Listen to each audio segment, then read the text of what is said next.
My black eye turned one Pitt Street into a hospital. I started out in God's grandmother's apartment with an application of ice. Then Wayne Gretzky's sister ran in with the perfect ointment. The ugly man advised me to prepare myself for excruciating pain.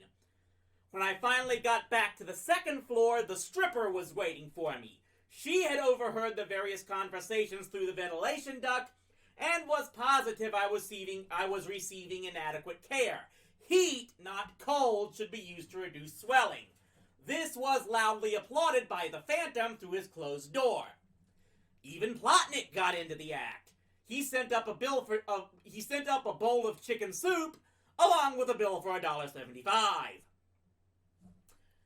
I got sympathy in apartment 2C2, especially from Don, who was the last to arrive.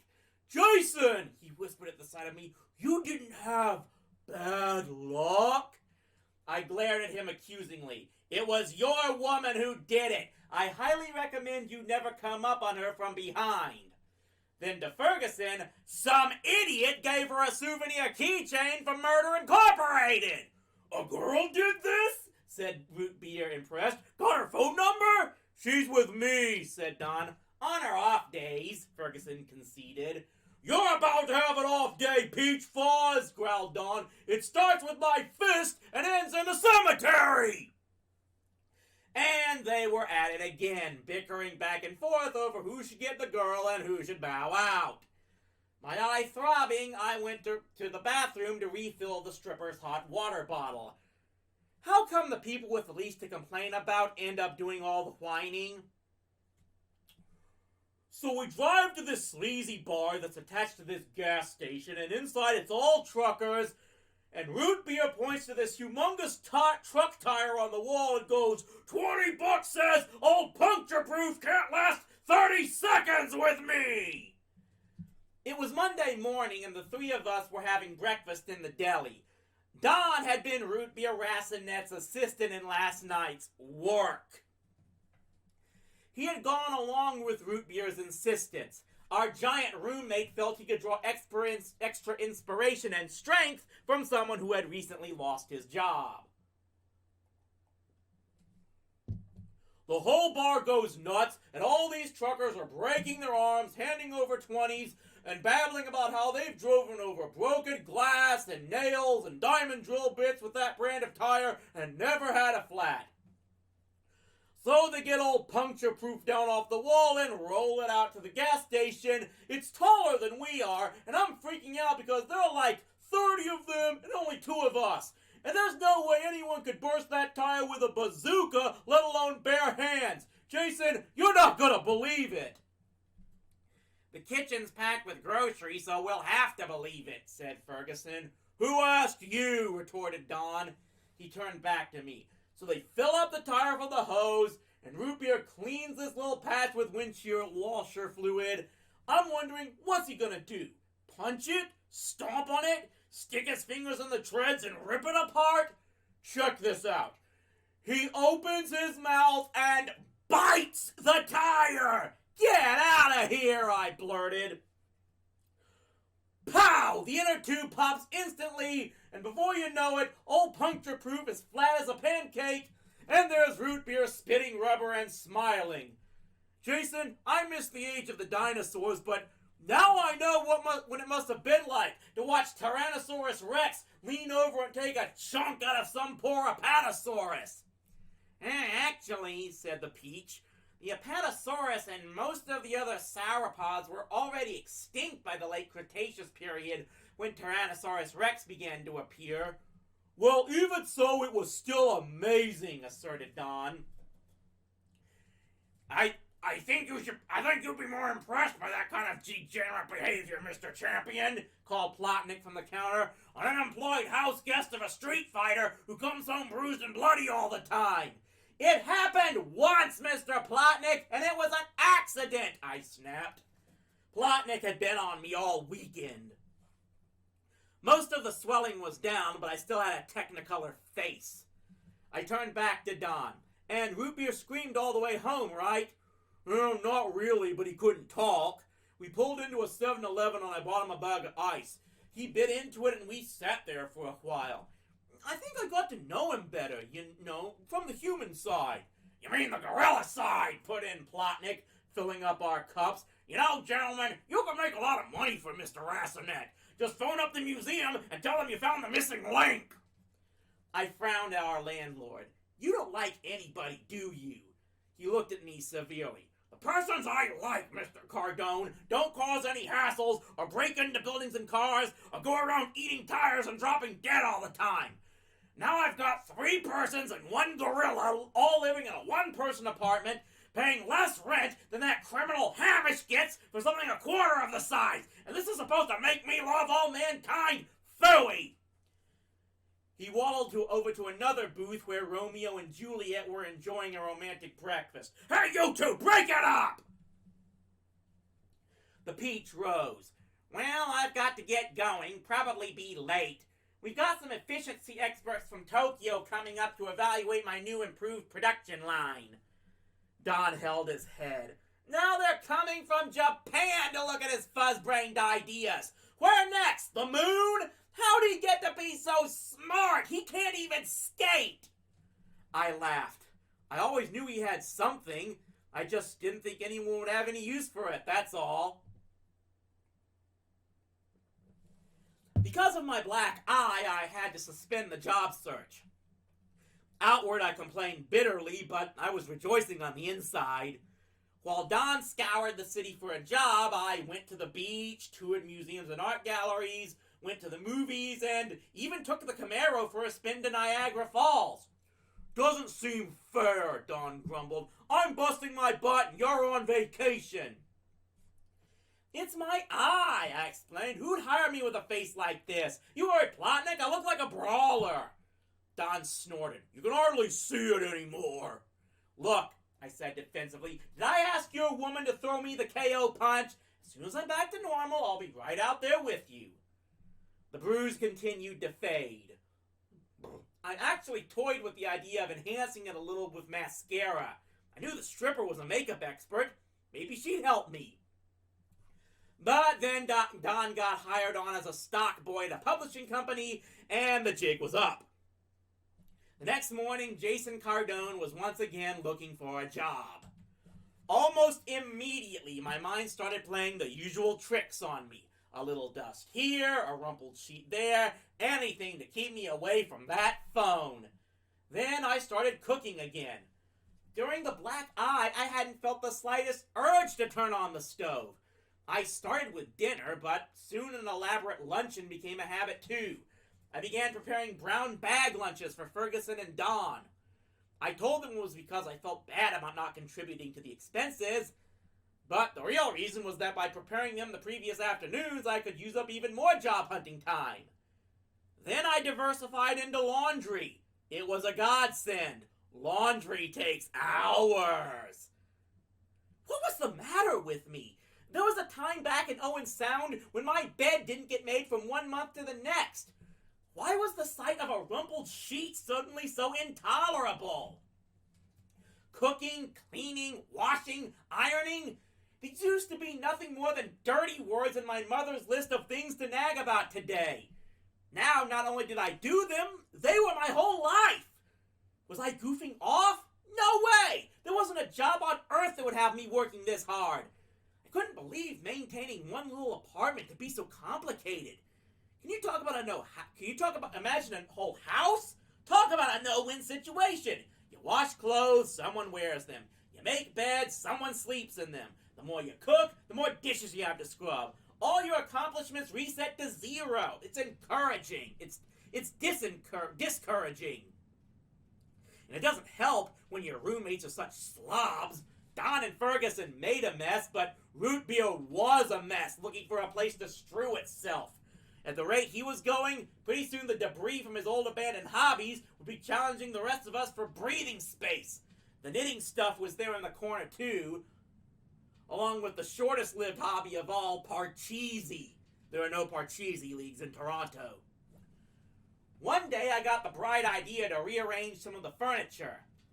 But the problem was that the section under where the couch used to be was cleaner than the rest of the carpet. So I had to shampoo the rug, which made everything else in the apartment look lousy. So I had to vacuum the upholstery, wax the floor, and wash the walls. I barely had time to make dinner. Ferguson and Don hardly noticed the change in me. Between overtime and Jessica, they weren't around much and rarely showed up for dinner. No matter what I said or did, those insensitive clods just made fun of me anyway. I thought we came to Toronto to get away from our mothers, was Ferguson's comment. Don put it more succinctly, get off my back! Or sometimes he just laughed and laughed until I wanted to kill him. I didn't have a hope of domesticating them, but it wasn't much of a hard sell becoming the personal chef of Root Beer Racinette. He always came and went on a pretty erratic schedule, but lately he'd been showing up at noon and 6 like clockwork. We even had a favorite dessert, delicious chocolate fudge cake mixed, uncooked, with whipped cream and strawberries. I didn't tell him what it was. I called it the Cardone Surprise. I was even managing to ease a little dishwashing into his routine, although when I pushed him too far, he'd be flopped on the floor meditating in a wink of an eye. Fatness was becoming an imminent danger. Not for Root Beer, whose sheer size went beyond such classifications, but for me. All that tasting, eating, and Cardone Surprise was beginning to fill out my clothes alarmingly. So I began each day with a 2-mile run around the neighborhood. At first I used to pick up a newspaper for the job hunt, but sweating off all the Cardone Surprise could reduce the Toronto Star to papier-mâché in seconds. And the first day I jogged up to apartment 2C without the employment section under my arm was when I knew in my heart what I refused to accept and still don't understand. I had become a 16-year-old house husband.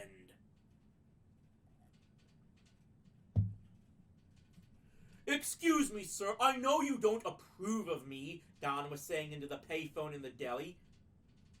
But Kiki and I would really like to see each other. Well, I know she lives there because this is the number she gave me. I don't think there's any reason to use that kind of language. He shot us a pained look. He hung up again! What a Nazi! We were having dinner in the deli Friday night. The one day I hadn't bothered to cook, both those idiots showed up after work right on time. I guess Miss Lincoln, ace party girl, home ec failure and heavyweight champion, was taking a breather. Love never comes easy, said Romeo sympathetically as Don passed by on his way to our booth. You know, Don, I suggested carefully, maybe it really is the wrong number. The napkin got pretty smeared up. It's plain as anything, said Don, and it's the right number. You think a great girl like Kiki doesn't know her own phone number? Ferguson had another explanation. Maybe she deliberately gave you the wrong number. I realize that's your experience, Peach Fuzz, said Don acidly, but no one ever does that to me. Besides, there's no doubt in my mind that this is her father I'm talking to. He's got a voice to match his face. Sour pickles. A man of taste, came Plotnick's voice from the kitchen. Don's outlook was getting generally pretty bleak lately. Besides his telephone problems and the fact that he still hadn't convinced Jessica to dump Ferguson, his new job with the publishing company was physically exhausting. Oh, it's a barrel of laughs, he said sarcastically. Check this out. A truck filled with 10,000-pound crates pulls up, and I lift all the 10,000-pound crates down and put them in the warehouse. Then I take a different pile of 10,000-pound crates from the warehouse and throw them on the truck. Then we have a little cardiac resuscitation, but not for too long because there's another truck waiting. They must sell a lot of books, I commented lamely. Tell me about it. They've got a bestseller, a social studies textbook for kindergarten kids. I read it yesterday on Agony Break. It says kindergarten is a society, so everybody has to share their toys. $18.95. He sighed. It's not much fun, but at least the pay is bad. I got a promotion, said Ferguson shyly. Don glared at him. What are you now, king? Plotnick placed 3 sandwiches in front of us. They're robbing you blind, Mr. Peach! You're making sewer cleaner money for a big fancy job! Ferguson was unconcerned. I'm up another $50 a week, and besides, I enjoy what I'm doing. Good boy! approved God's grandmother from her stool at the counter. Money isn't everything. Plotnik threw his arms in the air. I'm surrounded by crazy people! Oi, here comes the gorilla! We all looked out the show window to see Root Beer lumbering up the street, lugging a huge, awkward package. Spying us, the giant Wave cheerfully opened the door and stuffed himself and his burden inside. You took unto yourself a bride, Mr. Rassernet? Quipped Plotnik, pointing at the package with his meat fork. Root Beer set it down with a thud, and there was a strange, vibrant ringing in the deli, sort of like the sound you hear just before the alien spaceship lands in movies they play at 5 a.m. on TV. I bought a harp, he announced delightedly. I was appalled. A what? A harp! Eagerly, he ripped off the brown paper to uncover a full-size 46-string harp elaborately carved and painted gold. Listen to this song, he began, running sausage-like fingers back and forth across the strings. I'm dead, cried Plotnik. I can hear the angel music. Where you're going, they don't have harps, they have barbecue pits, the Peach shot back. Mr. Peach, on the scale of annoying between 1 and 10, you're at least a 12. It's my new hobby, Root Beer told us all. Isn't it great? Our landlord was unimpressed. One noise complaint, Mr. Cardone, and you, your house guests, and your musical gorilla are out! He turned to Root Beer. So what do you want to order? Your execution? I said feelingly. Ferguson was looking at the evening paper. Hey, Mr. Plotnik, your friend Hamish has a big ad in the entertainment section. The Pop Bistro is bringing in a guest chef from Paris, and next week is Gourmet Week. Plotnik turned gray in the face. Thank you, Mr. Peach, for reminding everybody of Plotnik's favorite subject. That skunk, that weasel, that racketeer has come up with another fancy way to rob people. What can you get from his restaurant that you can't get from mine? Food! All three of us chorused without hesitation. 3 comedians in my restaurant! The dangerous stabbing motion of the meat fork belied Plotnik's beaming expression. So if my food is so terrible, why don't you go over to Hamish and throw up your guts while your pocket is being picked? We tried that, said Don in annoyance, but some loudmouth told them not to let us in. I look after my tenants, said our landlord piously. What would have happened if the police had come by checking up? They do that? I asked. Of course, I would have phoned them myself. Besides, Mr. Cardone, your brother, also Mr. Cardone, told me to keep an eye on you. And when he comes back, boy, am I gonna have stories to tell!